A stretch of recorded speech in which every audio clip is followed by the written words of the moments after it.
Take a look at this collection of children's books. Seems pretty straightforward, right? But what if I told you it's not just a random library? What if it's actually a blueprint, a detailed plan for shaping a young mind? In this explainer, we're going to follow the breadcrumbs hidden in these books and see exactly where they lead. Okay, let's kick things off with this one. It's called What on Earth is Energy?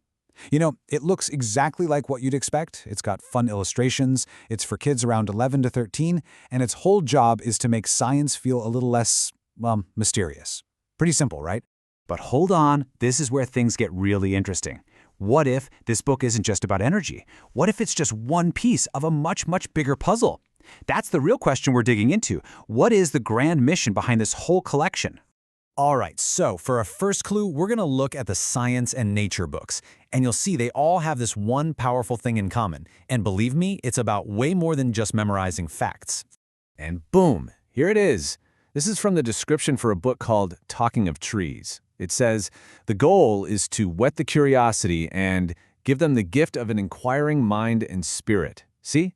It's not just about learning what a tree is. It's about creating a certain kind of mindset, a whole new way of seeing the world. And check out the range we're talking about here. It's pretty incredible. You've got a book about trees, you know, something you can actually go out and touch. And right next to it, a book on remote sensing, which is all about complex satellite tech.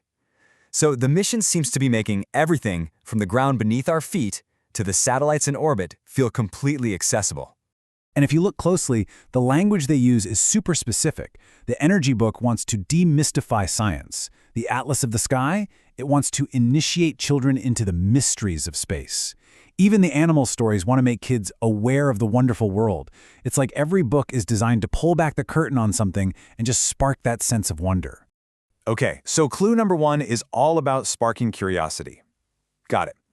Now, for our second clue, let's see how this collection makes a pretty big shift from just building a curious mind to actually building a strong moral character. Let's take this book, Bahurup Gandhi. Now, you'd probably expect it to be all about his political life, right? But it does something really different. It dives into Gandhi's multifaceted personality, and it shows us a side of him that most of us never get to see. And this is such a powerful choice. Instead of just focusing on him as a leader, the book calls him a Karamveer, which means a doer, a person of action. And he earned that title through his work as, get this, a barrister, an author, a weaver, a nurse, even a blacksmith and a barber. It totally reframes him, showing that his work ethic and his skills were at the very core of who he was. But this idea isn't just a one-off with Gandhi. It's a theme that runs through the whole collection. Take this anthology, Contours of Courage. It's a collection of stories about India's freedom fighters, all designed to teach a very specific lesson about inner strength. And once again, they're not subtle about the purpose. The book says these stories are meant to cultivate social, ethical, and moral values. The whole point is to show kids that anyone, literally anyone, can face down tough times with indomitable will. So you see, these aren't just history lessons. They're tools for building a person's ethical core. Okay, so we've got the curious mind, we've got the strong character. Now for our final clue. Let's see how these books take that and build a responsible citizen. Someone who connects their own personal growth with the community around them. Now this is fascinating. Look at this pairing. On one side, you've got a practical guide to conducting youth parliament, a real hands-on tool for modern democracy. And on the other side, Thirukkural, this ancient classic of cultural wisdom. Putting these two side by side, that's no accident. That's a very deliberate statement. So what's the mission here? It's all about building a bridge, right? A bridge between the new and the old. They want to give young people the practical skills to strengthen parliamentary democracy, but at the exact same time, they want to ground them in their heritage, to make them aware of India's wisdom. And this idea of being a good citizen, it even goes a step further, to fostering a real sense of national unity. I mean, look at a book like Let Us Sing Together. It's filled with songs in different languages, and its goal, which is just beautiful, is to create common vibrations among kids all over the country.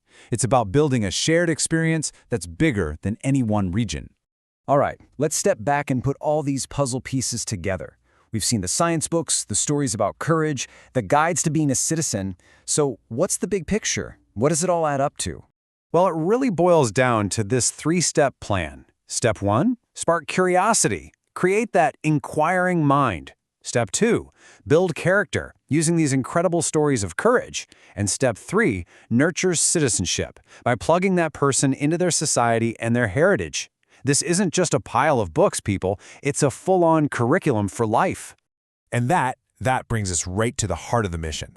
This whole library is based on a philosophy that's about so much more than just good grades or passing tests. The real goal isn't just to dump a bunch of facts into a kid's head. It's to intentionally build a complete person, someone who's curious, who's ethical, and who is an active participant in the world. So this carefully designed collection gives us one pretty powerful answer. And it leaves us with one last big question to chew on. In today's world, where we're drowning in information, how do we teach wisdom? How do we stop just teaching kids what to know and start teaching them how to be?